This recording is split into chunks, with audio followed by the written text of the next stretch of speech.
Good evening students. आज हम लोग एक बहुत इम्पॉर्टेंट टॉपिक के बारे में पढ़ेंगे। ये है French revolution.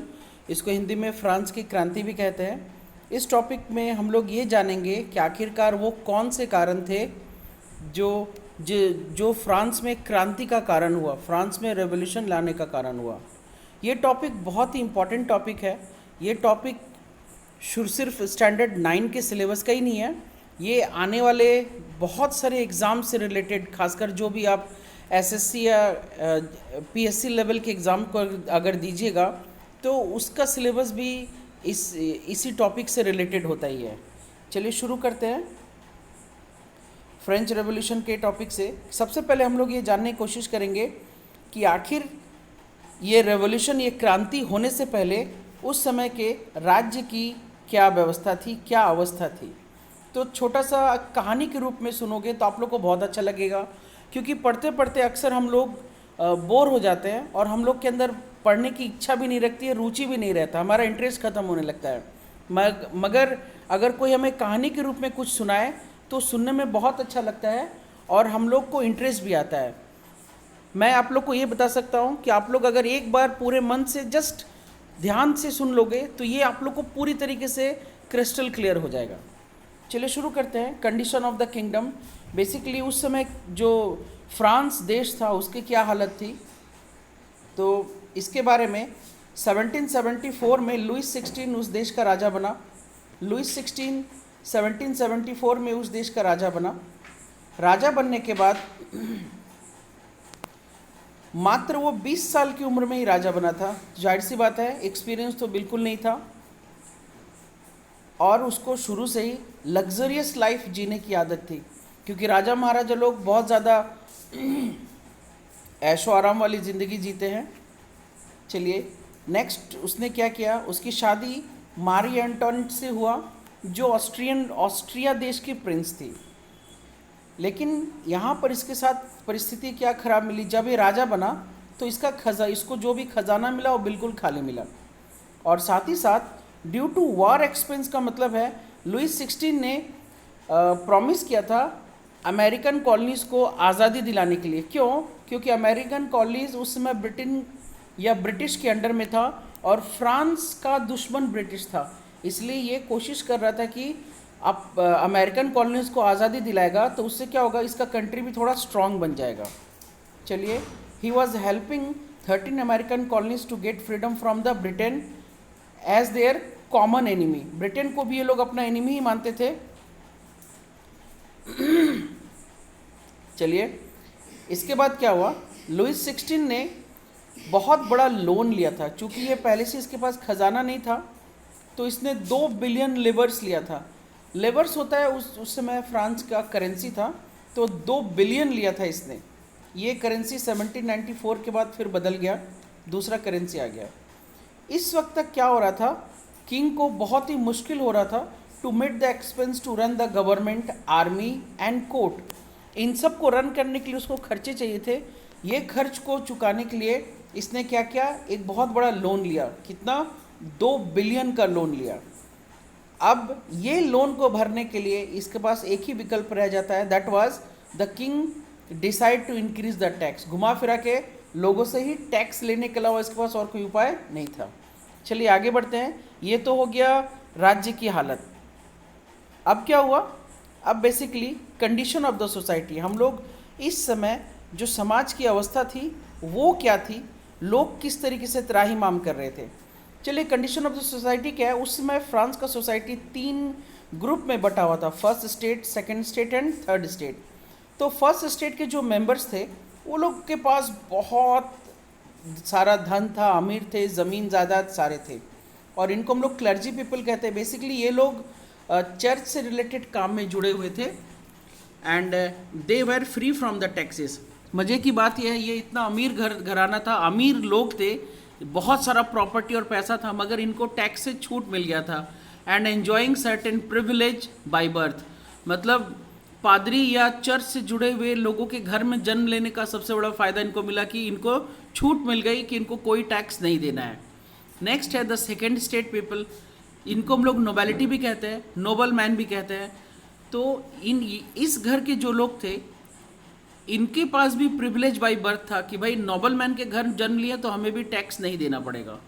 They were also free from the taxes and they also enjoyed the feudal privilege. Feudal privilege मैं बता दूं, बरसों पहले यूरोपियन कंट्रीज में फ्यूडलिज्म चलता था. फ्यूडलिज्म एक ऐसी प्रथा है जिसमें ज़मीन के बदले में लोग काम करते हैं और जो ज़मीन देता है उसको फसल का हिस्सा भी देते हैं, और साथ ही साथ उस ज़मीन के बदले में जब भी वो ज़मींदार बोलेगा कहीं भी लड़ने के लिए तो उस बंदे को लड़ने के लिए तैयार रहना होगा.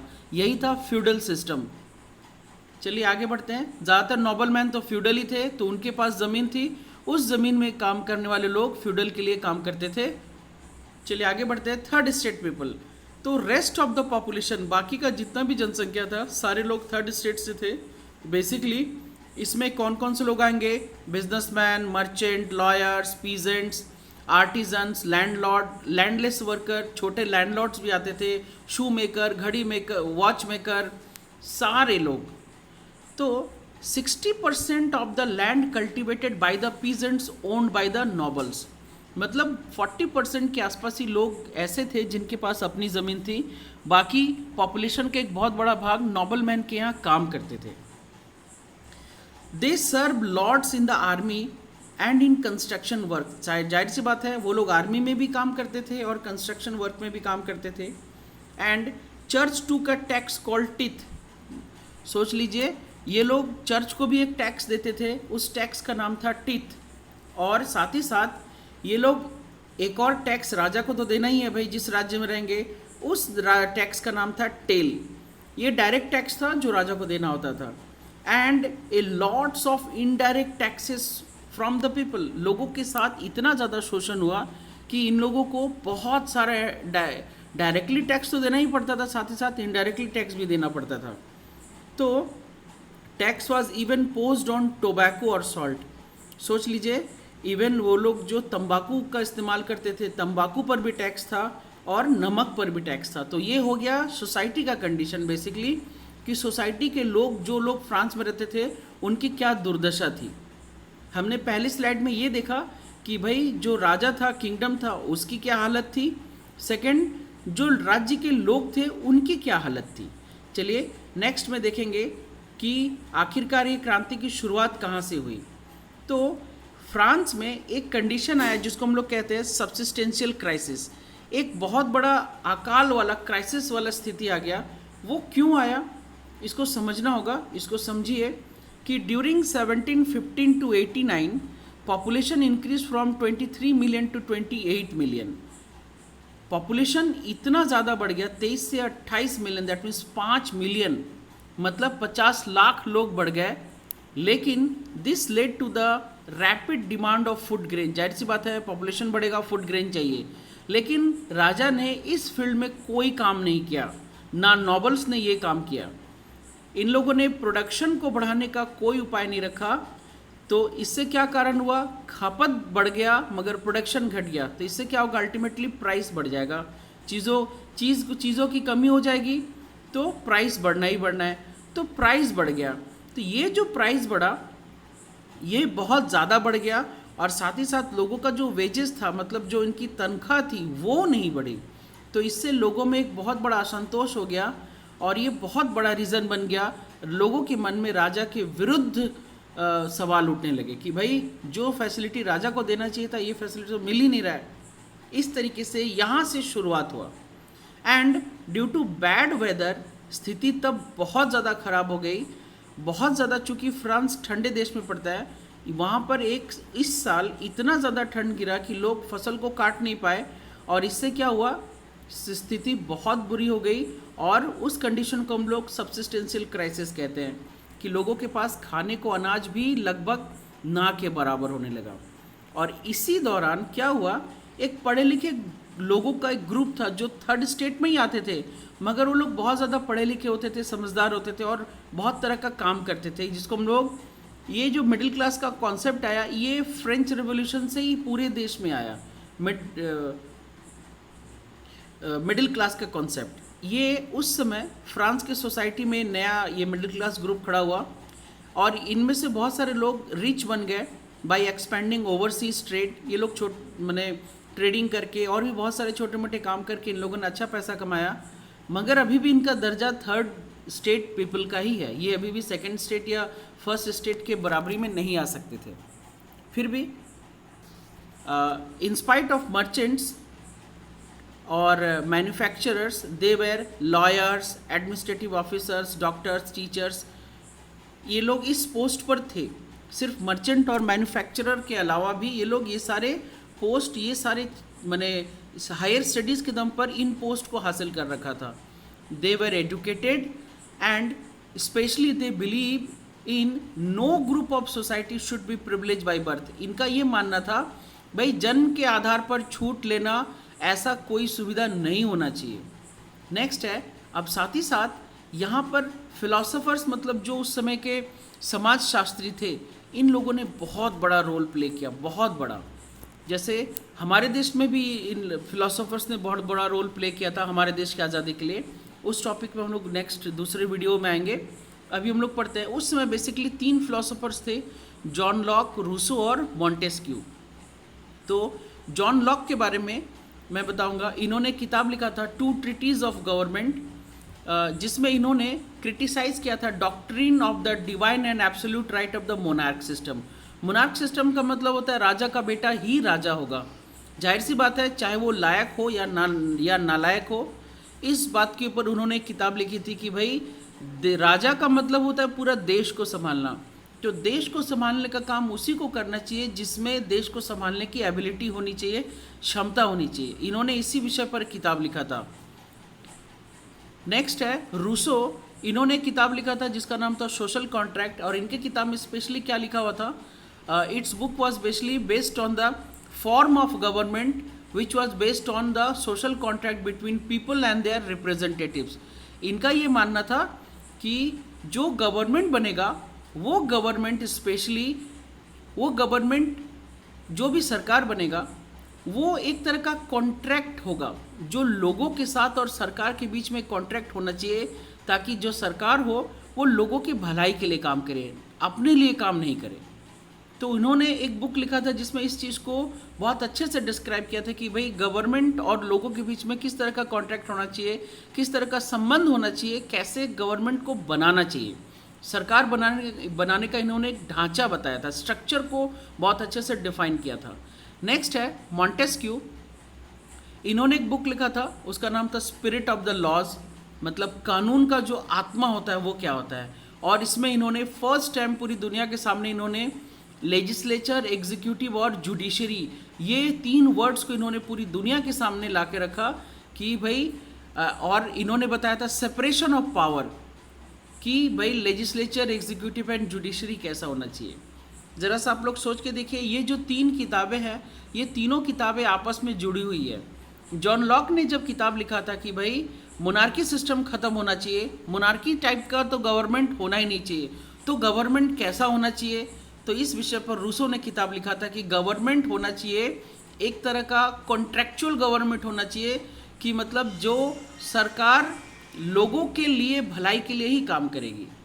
तो इसके बाद मॉन्टेस्क्यू ने इसी टॉपिक को और अच्छे से लिखा, जिसमें उन्होंने बता दिया कि सरकार कैसा होना चाहिए, ऑर्गेन कैसा होना चाहिए, लेजिस्लेचर, एग्जीक्यूटिव और जुडिशरी के रूप में होना चाहिए, और साथ ही साथ इनके पावर सेपरेट होने चाहिए। तो इस तरीके से फिलोसोफर्स ने लोगों को जगाने का बहुत बड़ा काम किया, और इन लोगों ने किया भी। लोग इनके किताब को पढ़कर बहुत ज़्यादा प्रभावित हुए भी, और उन लोगों ने किया भी काम।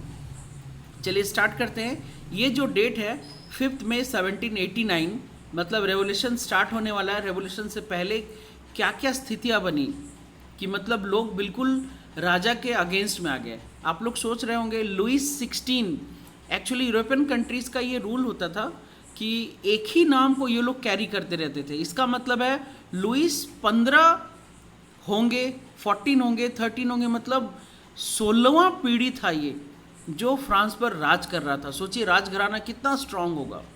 चलिए हम लोग नेक्स्ट टॉपिक की ओर बढ़ते हैं। Louis 16 called assembly to pass proposal for new taxes. जाहिर सी बात है, first and second state send their 300 representatives each seated in the first row. इन्होंने एक असेंबली बुलाया था जिसमें first state and second state के रिप्रेजेंटेटिव्स को, जो 300 थे, मतलब 300 फर्स्ट का, 300 सेकंड का, ये लोग असेंबली में घुसे और इनको बैठने के लिए जगह मिला। बाकी 600 members of the third state had to stand in at the back of the third state. सोच लीजिए, इनको जो 600 मेंबर्स थे इनको पीछे खड़ा रखा गया। And they were most prosperous and educated members. ये लोग थर्ड स्टेट के ग्रुप के वैसे लोग थे जो काफ़ी पढ़े लिखे और काफ़ी अमीर थे। Peasants, artisans and womens were denied entry to the assembly. भाई जो पीजेंट्स थे, आर्टिजन्स थे और वुमेन्स थे, इन लोगों को असेंबली के अंदर घुसने ही नहीं दिया गया। लेकिन फिर भी इन्होंने अपना डिमांड को भेजा था। लगभग 40,000 लेटर्स इन लोगों ने लिखकर राजा को अपना डिमांड दिया था। अब ये तो कंडीशन था, राजा बुला रहे थे अपना नया वोटिंग मैंने अपना नया टैक्स लागू करवाने के लिए। तो वो लोग क्या करते थे, राजा का पुराना सिस्टम था कि जस्ट एक वोटिंग सिस्टम शुरू करेंगे। इस वोटिंग सिस्टम में जैसे फर्स्ट स्टेट के ग्रुप के लोग हैं उनमें से सिर्फ एक वोट होगा, सेकंड स्टेट के ग्रुप के लोग हैं उनमें से सिर्फ एक वोट होगा, और थर्ड स्टेट के ग्रुप के लोग में से सिर्फ एक वोट होगा। और भाई ये सिर्फ 3 वोट में जो पास हो जाएगा लॉ बन जाएगा वो। तो सोच के देखिए, टैक्स पे कर रहे हैं सिर्फ थर्ड स्टेट के लोग, फर्स्ट स्टेट और सेकंड स्टेट के लोग तो टैक्स पे ही नहीं कर रहे हैं। तब तो वो लोग चाहेंगे कि और ज़्यादा से ज़्यादा टैक्स हो।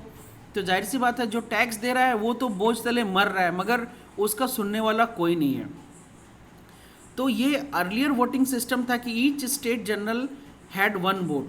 This time Louis XVI also wanted to continue the same system, but the member of the third state rejected and demand that voting should be conducted by taking assembly as a whole. पूरे assembly को एक body के रूप में माना जाएगा और हर एक मेंबर से वोटिंग लिया जाएगा। And they demanded that each member should have one vote, but this proposal was rejected by the king and the third state people walk out of the assembly in the protest. जाहिर सी बात है, ऐसा बात तो मानने से रहे, वो लोग का डिमांड को रिजेक्ट कर दिया गया और वो लोग क्या किए, असेंबली छोड़कर बाहर चले गए। अब नेक्स्ट क्या हुआ, 28 जून को representative of the third state assembled in the indoor tennis court of in Versailles. Versailles France का एक बहुत बड़ा जगह है जहाँ पर बहुत सारे इंडस्ट्रीज़ वगैरह लगे हुए हैं। वो बहुत ही टाउनशिप एरिया है, बहुत ही डेवलप जगह है। वहाँ का एक टेनिस कोर्ट था, वहाँ पर ये लोग इकट्ठे हुए और इन लोगों ने they declared themselves as a national assembly, क्योंकि इनको पता था कि भाई पूरा राज्य, पूरा देश को तो हम लोग चला रहे हैं, हमारे टैक्स पे चल रहा है और हमारी अगर नहीं सुनी जाएगी तो हटाओ, हम लोग अपना असेंबली बनाएंगे, हम लोग अपना सरकार बनाएंगे, हम लोग इस राजा को नहीं मानते हैं। इन दिस वे इन लोगों ने अपना नेशनल असेंबली तैयार किया and they drafted a new constitution for France. इन लोगों ने एक नया संविधान बनाया जिसके तहत ये लोग पूरे फ्रांस को चलाना चाह रहे थे।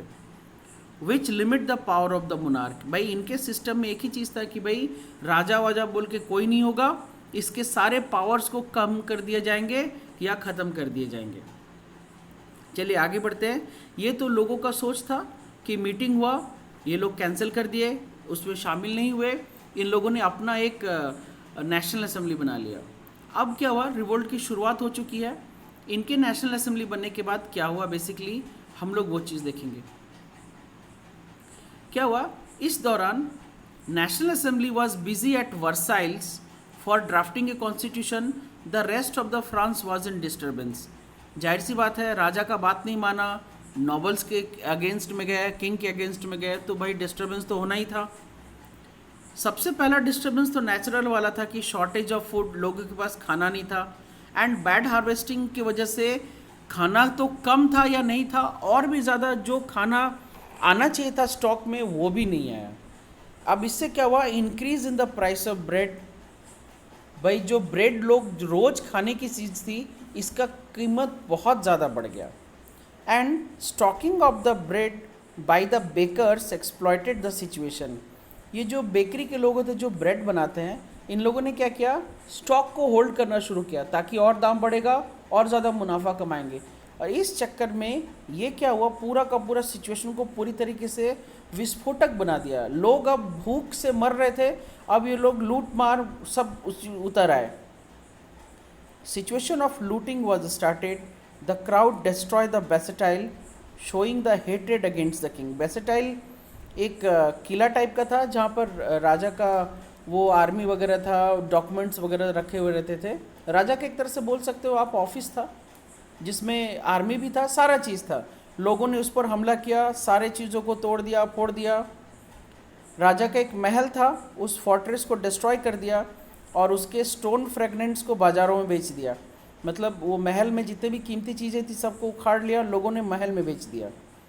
और साथ ही साथ इसी दौरान एक रूमर स्प्रेड किया गया, ये रूमर ऐसा था कि लोग तो नॉबल्स और किंग के अगेंस्ट चले गए थे, तो रूमर्स ये फैलाया गया कि नॉबल्स और किंग्स मिलकर डकैतों को बुला रहे हैं जो इनके फसलों में आग लगा देंगे, घर में आग लगा देंगे, इस तरीके से तबाही मचाएंगे।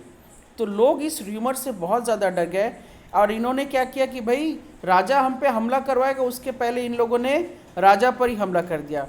दे attacked all the castle of the kings and nobles.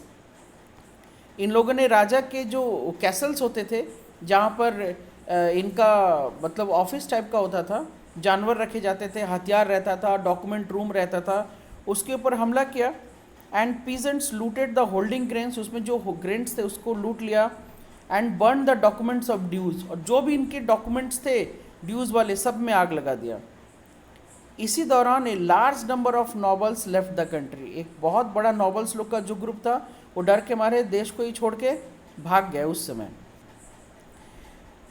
अब ये जो सिचुएशन, इतना सिचुएशन खराब हो गया, ये सिचुएशन देखने के आधार पर क्या हुआ, seeing the power of the revolt, Louis 16 accepted the national assembly. Louis 16 को नेशनल असेंबली को एक्सेप्ट करना पड़ा। And he abolish the feudal system, और उसने फ्यूडल सिस्टम को बिल्कुल बंद करवा दिया इस समय। तो पहला फ़ायदा ये हुआ कि लोगों को संघर्ष करना पड़ा, और संघर्ष का परिणाम ये निकला कि जो नेशनल असेंबली बना था वो नेशनल असेंबली किंग ने एक्सेप्ट किया और फ्यूडल सिस्टम को बंद कर दिया। चलिए आगे बढ़ते हैं, नेक्स्ट टॉपिक है। अब फ्यूडल सिस्टम को बंद किया गया तो क्या हुआ उसके बाद, Louis 16 recognize the national assembly, accepted his powers will be checked by the constitution. इसने ये भी माना कि भाई मेरा जो भी पावर है वो कॉन्स्टिट्यूशन के अंडर में ही रहेगा। Clergy people given up the privilege and tithe were abolished, भाई टीथ वाला जो सिस्टम था, जो चर्च टैक्स लेता था वो बंद हो गया। क्लर्जी पीपल प्रिविलेज बंद कर दिए, उनको भी टैक्स देना शुरू करना पड़ा। Now land owned by the church seized by the authority, government ने जो चर्च के नाम पे बेहिसाब ज़मीन था वो सब सीज कर लिया गया और वो फार्मर्स को दे दिया गया। Now this time France became the constitutional monarchy. अब फर्स्ट टाइम फ्रांस में कॉन्स्टिट्यूशन वर्ड आया और ये कॉन्स्टिट्यूशनल मोनार्की बन गया। कुछ कानून बनाए गए। क्या कानून था, man above 25 years and paid the tax, जो 25 साल हैं या 25 साल से ज़्यादा वो टैक्स पे करेंगे। कैसा पे करेंगे, मिनिमम उनके 3 दिन का जो वेजेस होगा उसको पे करेंगे। And were given the status of active citizen, जो टैक्स पे करेगा उसको एक्टिव सिटीजन का स्टेटस मिलेगा। And had the right to vote, जो टैक्स पे करेगा उसको वोट देने का अधिकार भी होगा। नाउ द रिमेनिंग मैन, और जो आदमी टैक्स पे नहीं कर पाएगा और जो महिलाएं हैं, they were counted in the passive citizen. तो पॉपुलेशन को 2 तरह का आइडेंटिफिकेशन मिला, एक्टिव सिटीजन और पैसिव सिटीजन का। नाउ अब एक बात और ऐड किया गया, टू बिकम द मेंबर और इलेक्टर। हम लोग ये स्ट्रक्चर पढ़ेंगे, इलेक्टर या मेंबर बनना है तो आपको हाई टैक्स पे करना होगा। मतलब इन्होंने एक ऐसा रूल बनाया कि जो टैक्स देगा वही सरकार बनाएगा, वही गवर्नमेंट बनाएगा, जो टैक्स नहीं देगा वो सरकार या गवर्नमेंट बनाएगा ही नहीं। Now constitution began with declaration of right of man and citizen. ये एक बहुत ही अच्छा रूल स्टार्ट किया गया। बाय द वे एक बुक है declaration of right of man and women, एक बहुत ही दुनिया की पहली माने बहुत ही सेंसिटिव और हाईली टैलेंटेड महिला थी, ओलंपी डिगोज।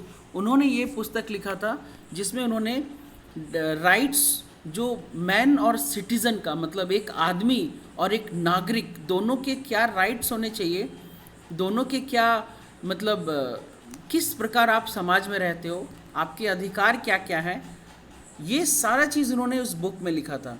अनफॉर्चुनेटली उन्होंने जिस समय ये चीज़ लिखा था उस समय देश में मैन माने मेल डोमिनेटेड सोसाइटी वाला कंडीशन था, इसलिए उनको माने मौत की सज़ा दी गई और उनके गर्दन को काट दिया गया।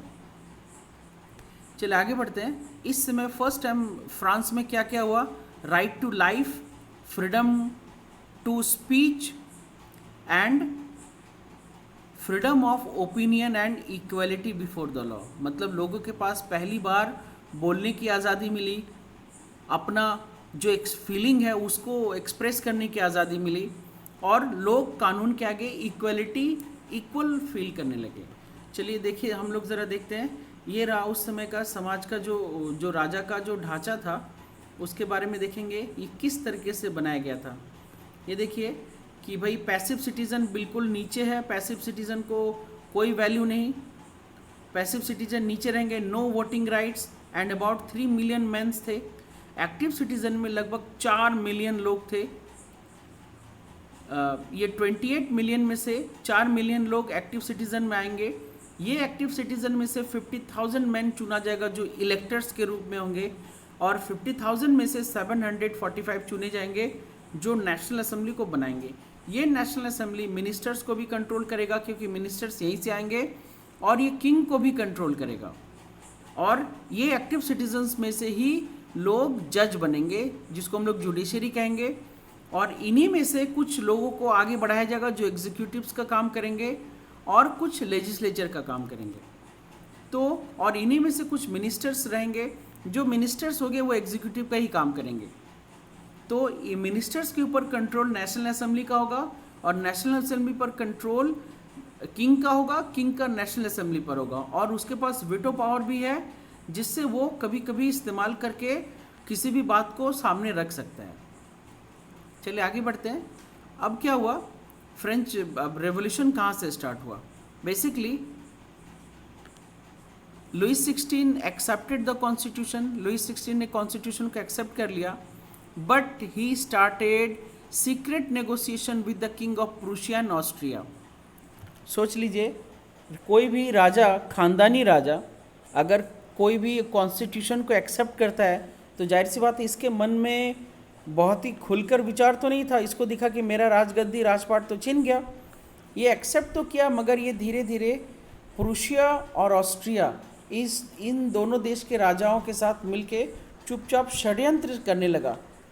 इनके प्लानिंग था कि भाई फ्रांस को दोबारा से हासिल कैसे किया जा सके, भाई लोगों का सरकार बन चुका है यहाँ पर, तो इन्होंने प्लान किया था कि भाई फ्रांस को के ऊपर फिर से अटैक करो और दोबारा से अटैक करने से क्या होगा, लोग कमज़ोर पड़ जाएंगे, मैं फिर से राजा बन जाऊंगा और मेरा राजपाट फिर से कायम रहेगा। But before this national assembly attacked on Prussia and Austria, लोगों को पता चल गया था कि भाई कुछ गड़बड़ हो रहा है और इन लोगों ने इसके कुछ करने से पहले सीधा सीधा प्रूशिया और ऑस्ट्रिया पर अटैक कर दिया। Thousands of people joined the revolutionary war, हज़ारों लोग इस वॉर में शामिल हुए, फ्रांस कंट्री के लोग शामिल हुए। एंड इस समय बहुत इम्पॉर्टेंट चीज़ है, लोगों ने वुमेंस ने अपना कंट्रीब्यूशन दिखाया। When man were busy in fighting, womens were working for earning and look after the families. सोचिए वुमेंस लोग कितना एक्टिव हो गए उस समय। This time clubs were very common, इस समय फ्रांस में क्लब वाला सिस्टम आ गया, लोग इकट्ठे होकर एक जगह बैठते थे, people discuss the government policies and their action, लोग इकट्ठे होते थे, बैठते थे, डिस्कस करते थे और इसके अगेंस्ट में क्या किया जाए ये भी डिस्कस होता था। Most popular club was Jacobin club, एक जैकोबिन क्लब नाम का एक क्लब बना जो बहुत ज़्यादा पॉपुलर था, रॉबर्सपियरे के अंडर में था, मैक्सिमिलियन रॉबर्सपियरे। ये बहुत ही गरीब लोगों का था, लेस प्रॉस्परस सेक्शन थे, मतलब बहुत ज़्यादा गरीब नहीं मगर लेस प्रॉस्परस, मतलब मिडिल क्लास में से ही थोड़े से लोअर मिडिल क्लास के लोग, इन लोगों ने क्लब को बनाया था और इन लोगों ने अपना वेशभूषा बिल्कुल नोबल और क्लर्जी पीपल के लोगों की तरह रखा था। Their leader was Maximilian Robespierre. But on 10th August, Jacobin attacked the palace of Tuileries and imprisoned the royal family. इन लोगों ने एक डिसीजन लिया कि भाई सीधा सीधा 10 अगस्त को इन लोगों ने टुलेरी में एक पैलेस है, ये फ्रांस का ही है, वहाँ पर अटैक किया और रॉयल फैमिली को इम्प्रिजन बना लिया, मतलब लुइस 16 और उसके पूरे फैमिली को। इसके बाद क्या हुआ, a newly elected national assembly was made, अब and its name was the convention. भाई अब राजा तो रहा नहीं, तो एक नया असेंबली फिर से बनाया गया उसी में ही, जिसमें फर्स्ट रूल रखा गया कि all the man above 21 years were allowed to vote. भाई उनको वोट देना है, 21 ईयर्स से ऊपर जो भी है सब वोट दे सकता। अब ये नियम खत्म हो गया कि जो टैक्स पे करेगा वो वोट देगा। Now France declared as a republic, अब फ्रांस पूरी तरीके से हम लोग कह सकते हैं गणतंत्र हो गया, रिपब्लिक हो गया। Louis 16 was sentence to death for the charge of treason. Treason का मतलब होता है देशद्रोह। देशद्रोह के जुर्म में इसको फांसी की सज़ा दी गई, गर्दन काट दिया गया। And after some time his wife Marie was also sentence to death, उसके ऊपर भी देशद्रोह का मुकदमा चला और उसको भी सेम फांसी की सज़ा हुई, मृत्यु की सज़ा दी गई। चलिए, इस दौरान तो बहुत अच्छा था। रॉबर्ट्सपियरे नेशनल असेंबली का हीरो बन गया, रॉबर्ट्सपियरे के अंडर में सारे पावर्स आ गए। बट रॉबर्ट्सपियरे चाहता तो बहुत अच्छे से काम कर सकता था, मगर वो नहीं कर पाया। अब क्या रीज़न था ये तो पता नहीं। रॉबर्ट्सपियरे ने एक रेन ऑफ टेरर बना दिया, मतलब एक दहशत का पूरा माहौल खड़ा किया। कैसे? 1793 to 94 was a terrifying time. Robespierre follow a policy of severe control and punishment, मतलब एक अलग ही तरह का माहौल शुरू किया। सीवियर कंट्रोल मतलब लोगों को या जिसको भी बोले वो मेरे अंडर काम करना है तो करना है, जो वो बोल दिया वही होना है। और इसी सीवियर कंट्रोल के चक्कर में many man were arrested and tried by the court, बहुत सारे लोगों को फांसी दी गई, मार दिया गया।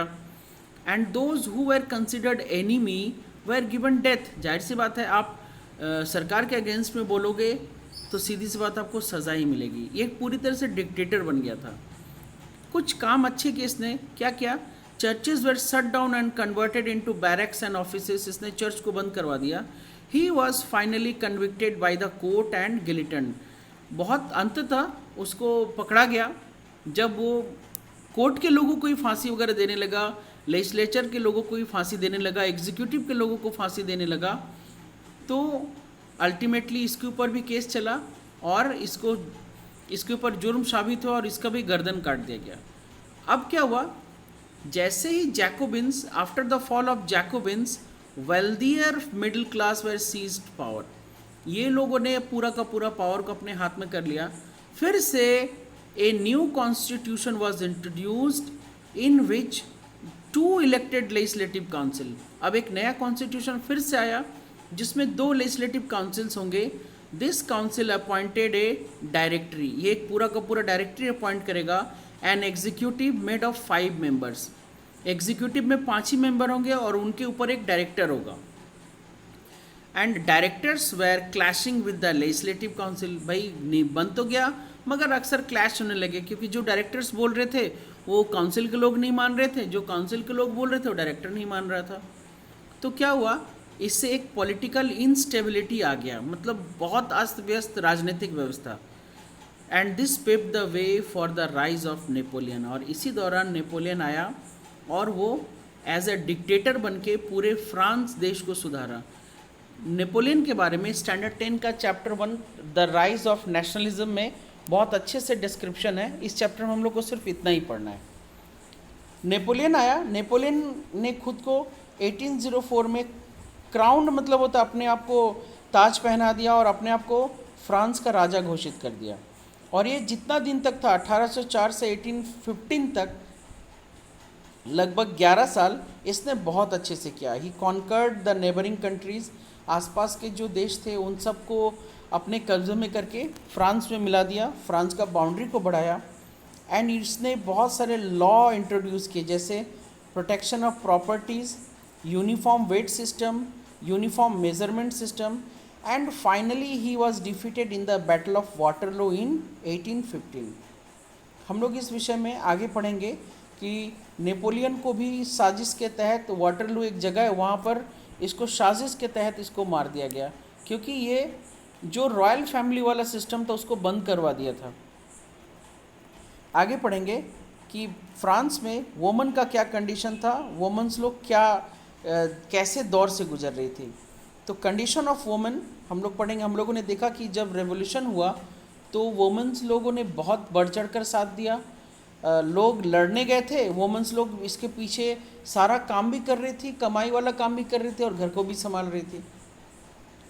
दे वेर कंसिडर्ड लो, शुरू से ही था कि वुमेन्स का कंडीशन बहुत बुरा था। Engaged in the work to cook, fetch water, fruits and vegetable stand, यही सब काम इनका रह गया था।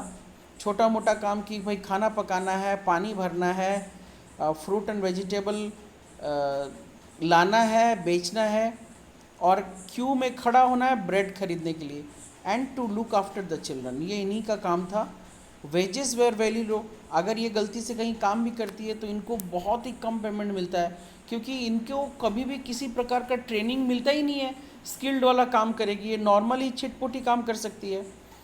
इस समय तक women were very disappointed in 1791, और इन लोगों ने भी क्लब सिस्टम बनाया, क्लब में आना जाना शुरू किया, वुमेन्स इकट्ठी होनी शुरू हुई, एक दूसरे के साथ इन लोगों ने अपने विचार को, अपने थॉट्स, अपने आइडियाज़ को एक्सचेंज किया और एक दूसरे को जागरूक करके ये खड़ी होनी शुरू हुई। इन लोगों ने भी रिवोल्ट करना स्टार्ट किया, and this they demanded right to vote and to be elected in the assembly.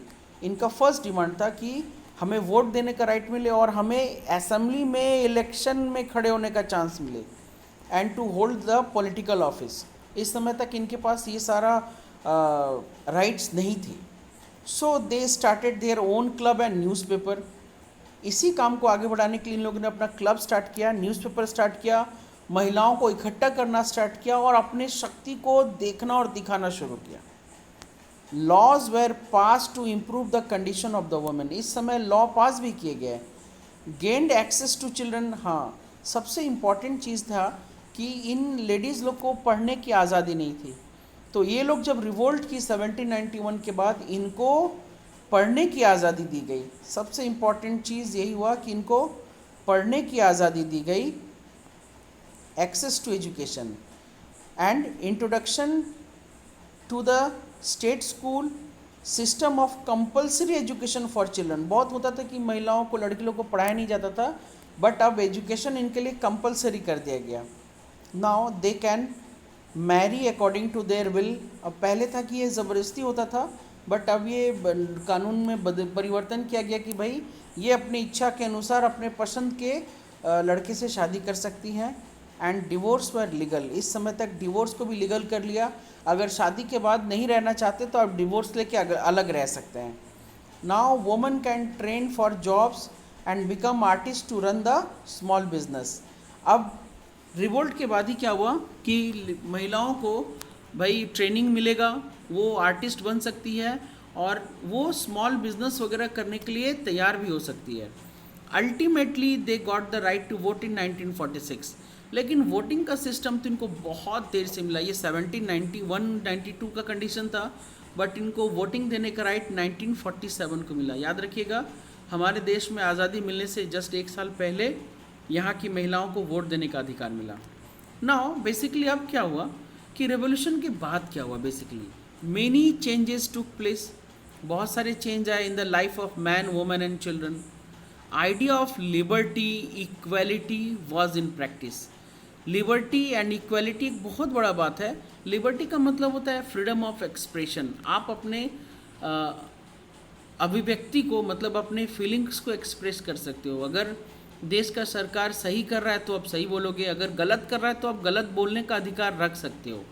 तो लिबर्टी और इक्वलिटी का मतलब समानता का अधिकार, कोई छोटा बड़ा कुछ नहीं, ना जाति के दम पर, ना कमाई के दम पर, ना पैसे के माने आधार पर, कोई किसी को छोटा बड़ा नहीं, कानून के आगे सब बराबर होंगे।